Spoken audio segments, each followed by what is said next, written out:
Dans ton livre, il y a un passage où je dis peut-être devrais-je arrêter de demander pardon à toutes les personnes que je croise en oubliant systématiquement de me le demander. Ouais, je pense que c'était beaucoup lié au fait que je me comprenais pas par le passé. Je me suis remis la faute d'énormément de choses. Je me culpabilisais énormément d'être la personne que j'étais et que je suis.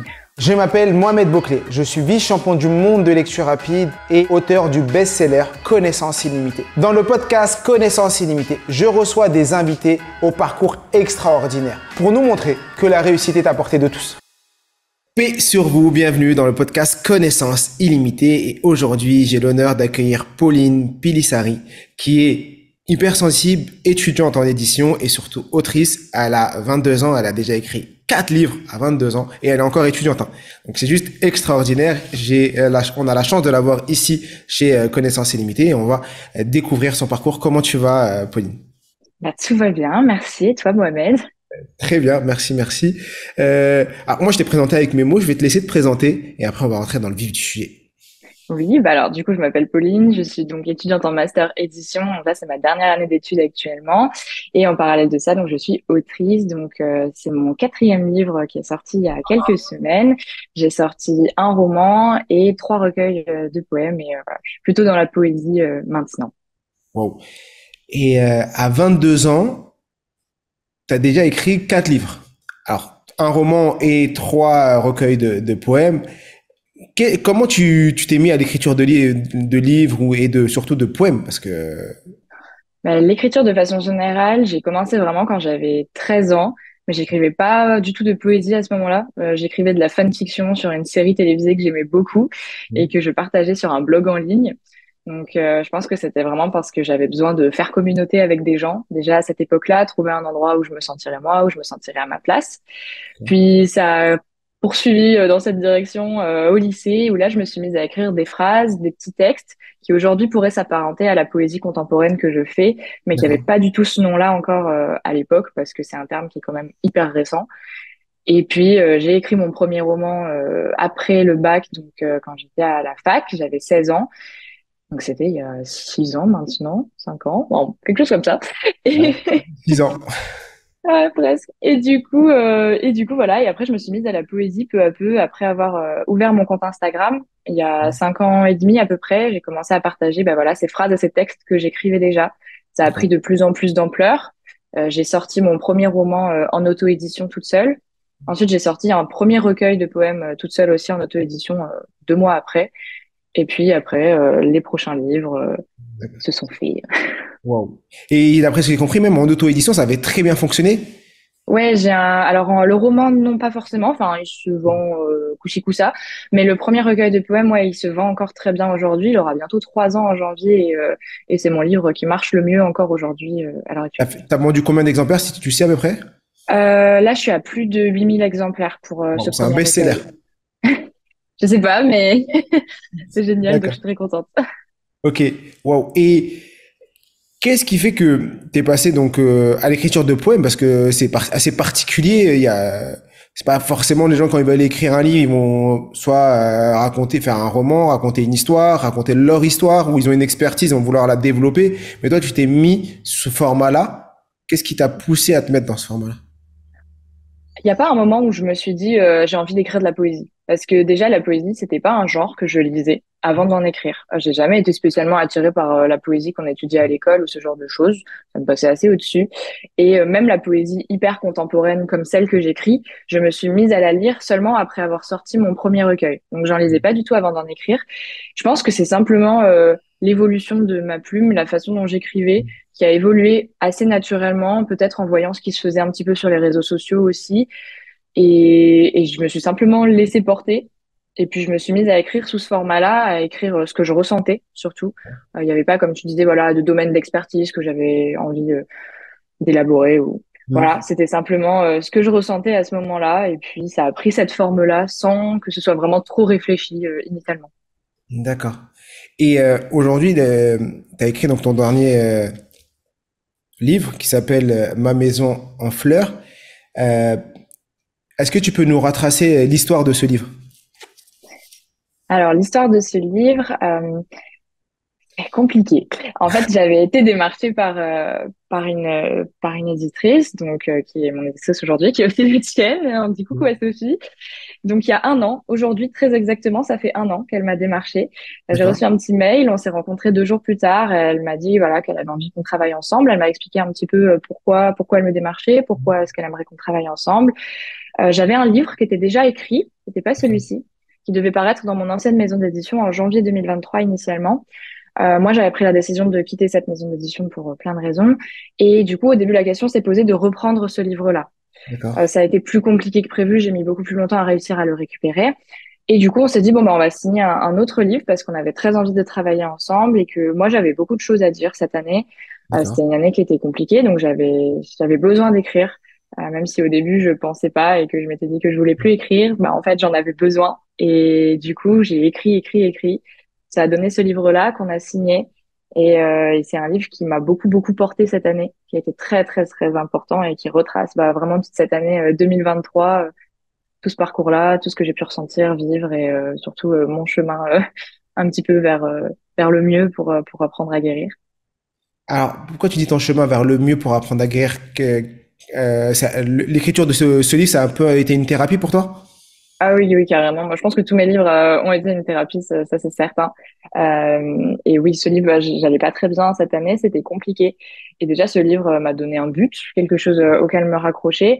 Et puis simplement, il a coïncidé avec plusieurs événements de ma vie, personnelle, professionnelle, avec mon cheminement thérapeutique à moi. Et en fait, ça m'a vraiment aidé à prendre conscience de certaines choses, à en dépasser d'autres et à vraiment évoluer et aller mieux tout simplement. Parce que c'était quoi ton, parce que tu te définis comme zèbre hypersensible. Est-ce que tu peux, pour ceux qui ne connaissent pas, définir ces termes et quel est l'impact dans ta vie? Alors zèbre, c'est un terme synonyme de au potentiel intellectuel, surdoué, ce genre de choses, mais un petit peu plus moins connoté, disons, donc que je préfère utiliser publiquement. Et hypersensible, donc c'est le côté hypersensibilité. Enfin, j'ai beaucoup beaucoup d'émotions qui se bousculent au quotidien. Je réfléchis énormément, les pensées fusent tout le temps et ça fait que la moindre chose, pas forcément grave, qui va se passer dans ma vie, moi, ça peut m'impacter négativement, comme positivement aussi. C'est un peu les deux extrêmes, ce qui fait que j'ai une grande, grande, grande sensibilité très à fleur de peau.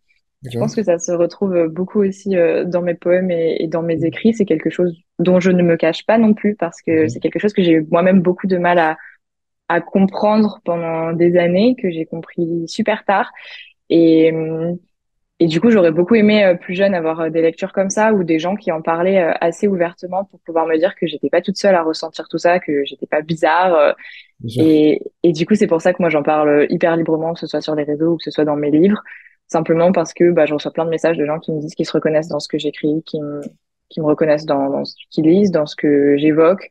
Et pour moi, c'est super important de pouvoir offrir cette place finalement aujourd'hui à des gens, la place que j'aurais aimé trouver plus tard, enfin avant, du coup.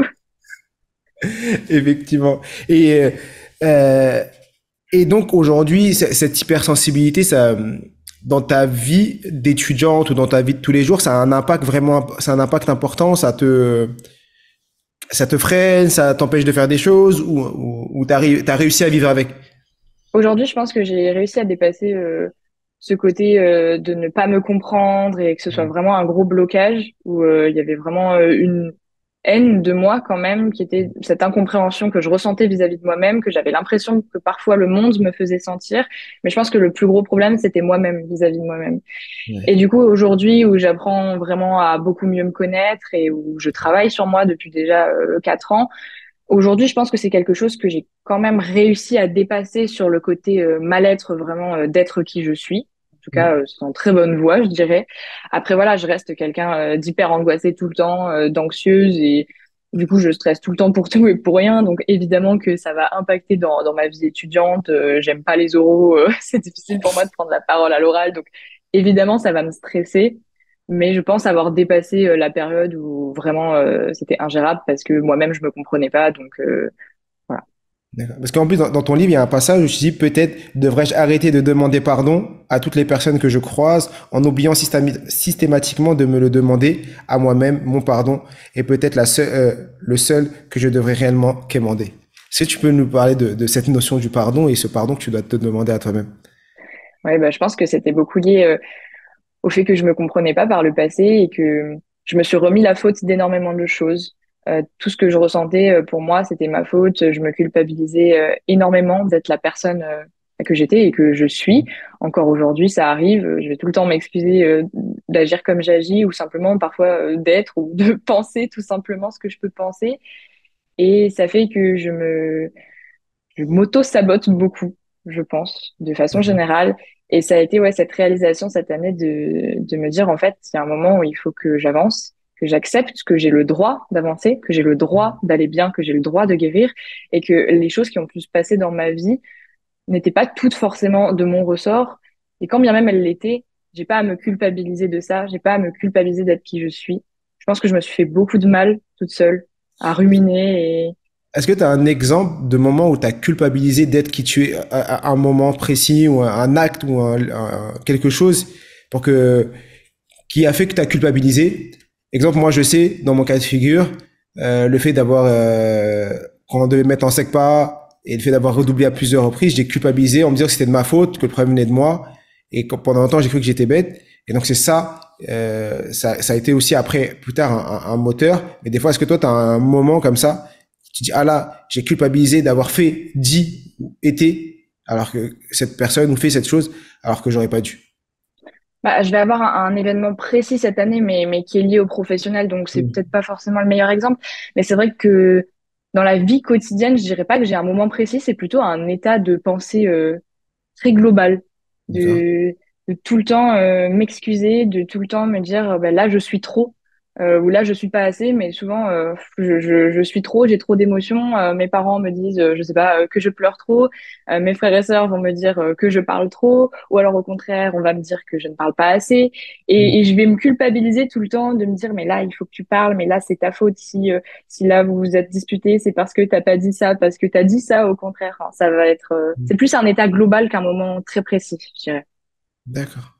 Parce que même dans ton livre, tu mets dans un moment, tu dis, je suis une enfant que le monde n'a pas laissé grandir comme tel, et j'ai si peu connu l'insouciance, l'armure si fine. Et après, je vais pas dire tout le passage, euh, pour que les gens puissent découvrir. On parlera un peu plus encore après de ton livre, mais en quoi pour toi, on doit laisser grandir cet enfant et surtout vivre cette insouciance que toi, t'as pas eu, et comment ça se fait que t'as pas eu cette insouciance? Je dirais que c'est que j'avais tellement de choses en tête, j'avais des préoccupations quand j'étais petite. Euh, Quand j'ai un exemple, par exemple, quand j'avais 10 ans, je voulais être danseuse étoile. Et j'avais cette préoccupation déjà à cet âge-là de me dire, mais si je deviens danseuse, si je fais de la danse ma vie, je pourrais pas avoir d'enfants, ou alors je pourrais pas avoir d'enfants, ou alors ça va être plus compliqué, alors que j'avais 10 ans, mais moi je rêvais d'être maman. Du coup, je réfléchissais déjà à ce genre de truc, et je me souviens de ma prof de danse qui m'avait dit, mais qui était venue parler à ma mère, et qui avait dit, mais là, Pauline, elle a des réflexions d'une adulte de 24 ans, elle en a 10, c'est pas du tout à ce moment-là qu'il faut se poser ce genre de questions. Mais par exemple, j'avais tout le temps des questions existentielles sur l'avenir, sur ce genre de choses, alors que bah, c'était pas le moment de penser à ce genre de trucs. Et enfin, je suis très stressée. Je pensais tout le temps à plein de choses et puis j'étais pas une enfant très. Je sais pas que j'étais pas très sociable, mais j'ai subi un peu de harcèlement quand j'étais au collège, rien de très grave, mais du coup je me sentais exclue aussi. Et je pense que forcément ça pousse aussi à grandir plus vite quand on se retrouve pas dans la masse des gens de notre âge. Il y a toujours eu un décalage avec les gens de mon âge. Je me sentais soit pas du tout raccord avec toutes leurs pensées. Moi, j'étais pas du tout à la même étape de ma vie et c'était hyper frustrant et je pense que c'était un gros mal-être adolescente, surtout jeune adolescente au collège, d'avoir ce décalage-là qui faisait que je me retrouvais pas du tout dans les gens de mon âge, quoi. Et aujourd'hui, parce que ta communauté qui te suit sur les réseaux, c'est des personnes assez jeunes, qui après ton âge ou même un peu plus jeunes, ou pas, peut-être que je me trompe. Bah, pas forcément. J'ai vraiment un public très C'est large, vrai. des très jeunes aux très âgés. Mais si je regarde par exemple mes statistiques, la majorité, alors oui, c'est jeune, mais ils vont être sur les 18-35 majoritairement, moins être les adolescents. Et est-ce que dans ces personnes-là qui te suivent, tu as des témoignages similaires à ce que toi tu as vécu? Est-ce que tu te sens isolé et tu te dis, mais en vrai, je suis la seule à vivre ça, ou j'ai été la seule à vivre ça, ou en vrai, le fait d'en avoir parlé, ça a libéré la parole de plein de gens et tu te rends compte que il y a plein de gens qui sont dans la même situation que toi. Petite pause pour te dire que si ce podcast te plaît, like et abonne-toi pour recevoir encore plus de contenu. Non, ouais, le fait d'en avoir parlé, je reçois des témoignages constamment de gens, que ce soit sur le compte Instagram ou que ce soit après avoir lu l'un de mes livres. Et en fait, moi-même, déjà, ça m'aide à me rendre compte que j'étais pas toute seule à vivre tout ça à l'époque. Et c'est aussi ce que me disent les gens. Alors, à l'époque comme aujourd'hui, d'ailleurs, parce que enfin, hypersensible, zèbre, je le reste toute ma vie, donc c'est des préoccupations qui seront toujours là.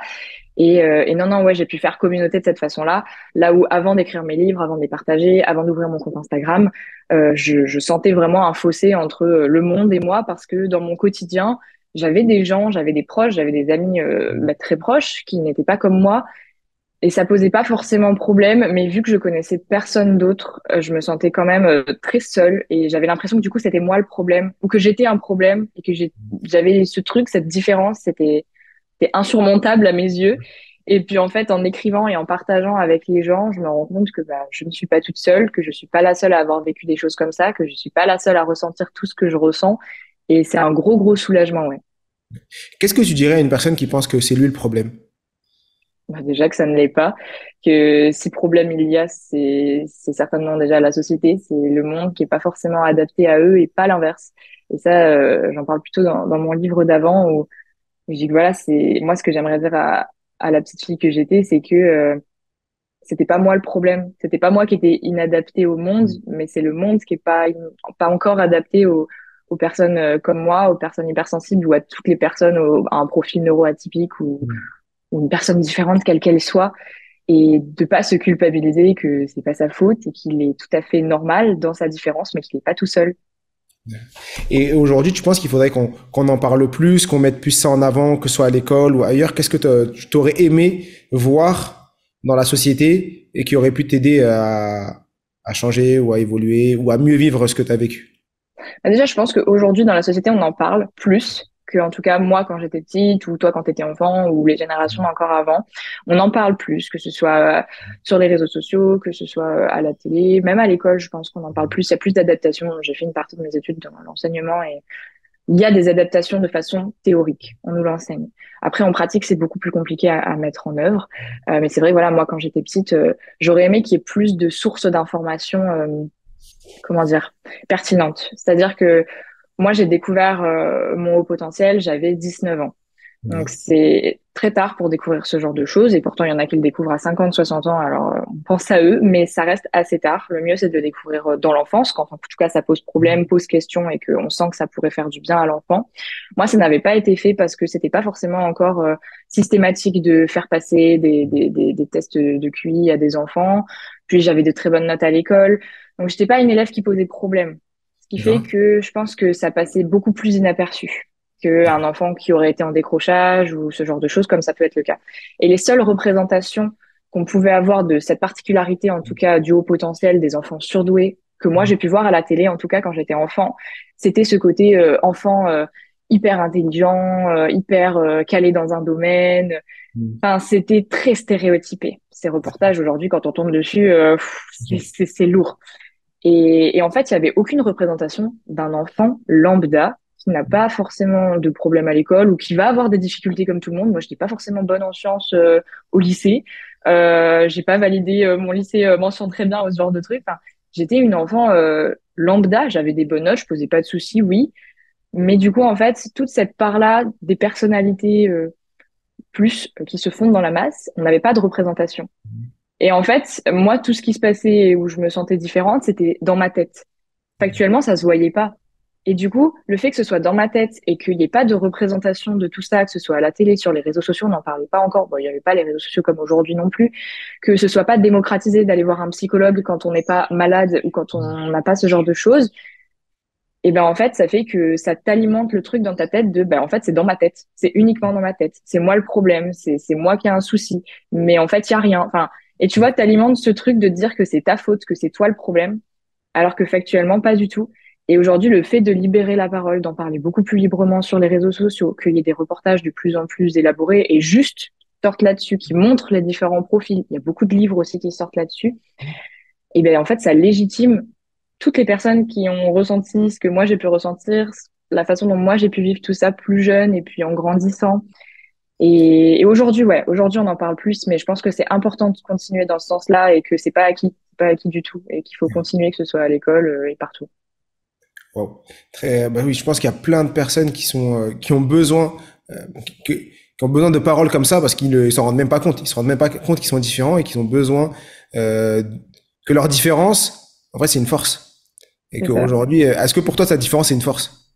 Oui, aujourd'hui, oui, tout à fait. Bah, aujourd'hui, si j'étais pas comme je suis, j'écrirais pas les livres que j'écris. Je serais pas la personne que je suis et pour laquelle les gens me remercient d'être. Et ça, c'est hyper fort pour moi parce que toute ma vie, moi, je me suis détestée d'être qui je suis. Et aujourd'hui, je reçois des tas de messages qui me remercient d'être la personne que je suis. Et c'est assez fou de vivre déjà ce renversement et de se dire qu'à notre toute petite échelle, on peut changer un petit peu les choses. J'ai pas vocation à changer le monde, mais je me dis que quand il y a rien qu'une personne qui me dit ton livre m'a fait du bien, ton livre m'a sauvé, ton livre a posé les mots là où j'arrivais pas à les poser, là où j'arrivais pas à me comprendre, bah, je me dis que j'ai tout gagné dans ma vie, quoi. Super. Et là, le dernier livre, donc t'as retracé un peu comment tu t'es mis à écrire, donc du moins Sophie qui est venue vers toi et qui t'a proposé l'écriture d'un livre et donc tu t'es mis à l'écrire. Le livre, il est décomposé en 4 chapitres. Ouais. Incendie, errance, aux fondations et floraison. Pourquoi, ouais, quel a été le processus d'écriture? C'est plus là où je veux Ouais. qu'on qu'on s'arrête. Comment tu t'es mis à écrire ce livre, le processus et pourquoi ces 4 parties? Ça a été quoi? C'est quoi ces 4 parties pour toi? Déjà, les 4 parties, c'est vraiment le cheminement. J'aime bien mettre dans chacun de mes recueils de poèmes, avoir un sommaire qui donne une évolution pour le lecteur. Et donc là, c'est vraiment aller voilà du sombre à la lumière. Ça va du moment le plus compliqué où notre maison, donc nous-mêmes, brûle et on a l'impression qu'on va jamais s'en sortir et qu'on est juste coincé dans notre incendie, on ne sait pas quoi en faire. À ce moment d'errance où on avance, mais on est perdu, on n'a plus de repères, on ne sait pas comment faire pour avancer, on a envie d'y aller, mais on ne sait pas comment faire et c'est encore tellement compliqué. À ce moment où on pose les premières pierres de cette nouvelle maison, on essaye de reposer des jalons, de construire, reconstruire sur l'incendie et commencer à avancer jusqu'à ce moment de floraison qui est en lien avec le poème qui est en quatrième de couverture, qui est le poème dont est tiré le titre avec une nouvelle fleur sur le toit pour chaque douleur que je guéris. Et du coup, floraison, voilà, c'est on a rebâti notre maison. Elle est peut-être encore un peu brinque-ballante, mais elle a le mérite d'être là et plus solide qu'avant. Et puis maintenant, c'est faire pousser des fleurs et puis accepter d'avancer, accepter qu'on a le droit aussi d'avancer et le droit d'aller bien. Par rapport au processus d'écriture, moi, j'écris. En fait, je commence toujours à écrire par-ci par-là. Il n'y a pas forcément volonté de faire un livre au début. Même ce D'accord? livre-là, au début, c'est des poèmes que j'ai écrits à partir de décembre parce que j'en avais besoin. D'accord. Pas forcément parce que j'en avais envie. C'était juste parce que j'avais besoin d'écrire à ce moment-là. Donc, je suis C'est dans quelque le chose que noir. tu vivais, que tu as retranscrit sous forme de poème. Ouais, ouais, c'est ça. Enfin, ce que je ressentais surtout. Par exemple, le tout premier poème du livre, il me semble que c'est le tout premier poème que j'ai écrit. Ils sont pas par ordre d'écriture dans le livre, mais le tout premier dans le livre, c'est le tout premier que j'ai écrit. D'accord. Et c'était en décembre. Et ça, par exemple, tu vois, je me souviens, c'était un soir, j'allais pas bien, etc. Et en fait, juste les mots sont venus. Du coup, je les ai écrits. Il y avait aucune vocation à en faire un livre à ce moment-là. D'accord. Ça a duré quelques mois, quelques semaines, où pour le moment, j'étais juste dans un processus d'écrire parce que j'avais besoin d'écrire. Donc, c'était vraiment par-ci par-là. J'écris dans les notes de mon téléphone. Ouais. Et en fait, c'est après, plus tard, une fois que j'ai une quantité que je juge suffisante, une fois que je considère que j'ai de la matière qui se regroupe dans un sens plus ou moins logique, où je me dis, OK, bon, bah là, je vais créer un document Word et puis je vais voir ce que je peux faire de tout ça. Et puis là, je commence un petit peu à jouer avec tous mes poèmes, à les mettre dans un sauce, dans l'autre, à élaborer un sommaire et puis à continuer d'écrire. Et voilà, le processus d'écriture, en fait, c'est surtout écrire ce que je ressens au moment où je le ressens, ou parfois après coup, enfin, écrire ce que j'ai besoin d'écrire. Et ensuite, j'en fais un livre. D'accord. Donc là, une personne qui lit ton livre, Ma maison en fleurs, en vrai, elle vit ce que tu as vécu pendant un an. Elle revit, il y Ouais, a je des pense que c'est mots. à peu près ça. D'accord. Ok. Parce que au tout début, après, il y a des passages qui sont très poignants. Et j'en ai donné un ou deux. J'ai pas envie de trop spoiler parce qu'il y a des passages qu'on lit, on dit ah ouais, ça donne à la réflexion et à méditation et c'est très puissant. Mais surtout au début, ton livre, tu mets tout simplement à tous ceux qui ont vu l'incendie de si près, qui ont cru ne jamais pouvoir s'en relever. Et Ouais, c'est bizarre. Un peu, ma question est un peu bizarre. En te voyant comme ça, je me dis, mais comment une fille de 22 ans, joyeuse comme tu es et autres, a pu être aussi près de l'incendie? Parce que tu te mets cette métaphore de l'incendie, mais l'incendie, ça peut être plein de choses. Qu'est-ce que voulait dire cette phrase quand tu l'as écrit, pourtant? Bah, c'est un livre qui parle énormément de santé mentale, qui parle de dépression, qui parle d'anxiété, qui parle de tout ça. Et du coup, bah déjà pour moi, l'incendie, c'est vraiment ce moment où on est au plus bas et où ça va pas du tout. Et du coup, c'était vraiment voilà adresser ce livre à ceux qui ont ressenti tout ça, à ceux qui peut-être le ressentent ou le vivent encore aujourd'hui. Et je sais qu'il y a beaucoup de gens qui le lisent, qui soit sont encore dedans, soit commencent à s'en sortir. Certains aussi qui savent de quoi parle le livre et m'ont confié préférer attendre avant de le lire. Et ouais, c'est ce que je leur conseille aussi, parce que c'est un livre qui est hyper dur aussi, surtout sur les premières parties. Et mon but, c'est pas du tout de faire du mal aux gens. Mhm. Mais du coup, voilà, c'est adresser ce livre à toutes ces personnes-là qui ont cru un jour qu'elles pourraient jamais s'en sortir et pouvoir leur montrer que bah, de la lumière, il y en a. Et voilà. Mais on me le dit très souvent que on dirait pas forcément en me voyant que Ben, je peux surtout, ressentir tout ça et l'écrire. exactement. Et tu finis cette partie-là, mais qui ont su retrouver à l'intérieur d'eux-mêmes la résilience suffisante pour s'offrir le droit de fleurir. Qu'est-ce que tu dirais à une personne qui aujourd'hui a l'impression de ne pas avoir la force intérieure? Parce que effectivement, quand tu es dans cette zone, ces zones sombres, ces zones compliquées que tu as appelé toi-même l'incendie, des fois, on voit pas le bout du tunnel et on n'a pas cette force intérieure où on pense ne pas l'avoir. Ouais, c'est tout Comme, ça. qu'est-ce que tu dirais à une personne qui vient te voir et qui dit, mais j'ai l'impression de pas avoir cette force intérieure et cette résilience qui me permettra de passer au-delà de ces moments difficiles. Je dirais déjà que malheureusement, c'est très bateau, mais que tout finira par passer et Mhm. que ça finira par aller mieux. En général, quand on me pose ce genre de questions, je suis toujours très décontenancée. C'est plus facile pour moi à l'écrit parce que je peux un peu mieux poser mes idées, D'accord. poser mes mots, mais leur dire de pas perdre espoir et que même s'ils s'en rendent pas compte, ils sont beaucoup, beaucoup plus forts que ce qu'ils pensent et que rien que le fait d'être là aujourd'hui, à me poser la question, ça montre qu'ils ont envie d'aller de l'avant, qu'ils en sont capables et qu'ils sont forts, qu'ils sont résilients, même s'ils le voient pas. Et moi, c'est voilà, c'est beaucoup ce message-là que je voulais faire passer aux gens et puis surtout accepter que, enfin, leur montrer que c'est aussi à eux de s'offrir ce droit-là d'aller mieux, qu'ils ont le droit, en fait, d'aller mieux. Parce que des fois, en fait, on a tellement mal qu'on se dit qu'on l'a mérité. Comme je disais tout à l'heure, on s'enfonce dans notre propre mal-être. Et en fait, c'est simplement dire, vous avez le droit. Vous avez le droit déjà d'aller mal. Vous êtes légitime à aller mal. Peu importe ce qui se passe dans votre vie, que ce soit grave ou pas grave aux yeux de la société, vous êtes légitime à ressentir ça et à le vivre ainsi. Et vous avez le droit de guérir et de vous octroyer vous-même ce droit d'avancer. Parce que moi, je pense qu'il y a eu beaucoup cette période-là dont je sors tout juste, mais longtemps, je pense que je n'acceptais pas le fait que j'avais le droit d'aller bien. Et du coup, ça a été déconstruire tout ça aussi, de me dire, mais en fait, j'ai le droit. Et c'est pas parce que j'irai bien que les gens vont partir, que les gens ne me liront plus. Il y avait aussi ce truc-là de me dire, mais si je vais bien, qu'est-ce que j'écris? Et en fait, tu déconstruis tout ça et tu dis non, en fait, au bout d'un moment, stop. Et c'est moi qui me plonge le plus dans ma douleur et qui alimente tout ça. D'accord. Et voilà. Et est-ce qu'aujourd'hui, tu dirais que tu as trouvé ta place dans le monde? Je pense que ça commence beaucoup. Ouais. Enfin, je la trouve de plus en plus. C'est drôle parce que j'ai vraiment parlé de ça avec ma psychologue il y a 2 semaines et où je lui ai dit, bah, Je vais me aujourd'hui, reconvertir en en psychologue. c'est ça, hein. Mais voilà, tu vois. Mais Est-ce que toutes les questions que je suis en train de te poser, c'est pas un peu une thérapie de... c'est un petit peu ça. Mais ouais, où je lui disais, bah, cette place-là, j'ai jamais cru l'avoir.